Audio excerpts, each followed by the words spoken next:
Ang sauri sige ko kasi ngam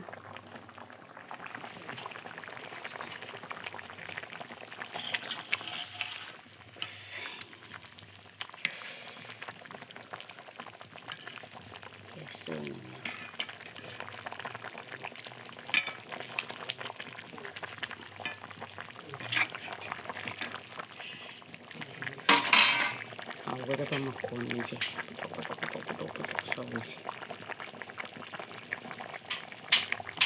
Đây đang đặt một thùng đào và hình dáng này bé này.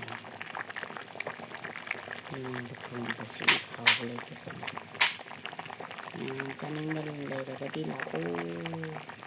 Cho nên là về sau mà cao đi xem này.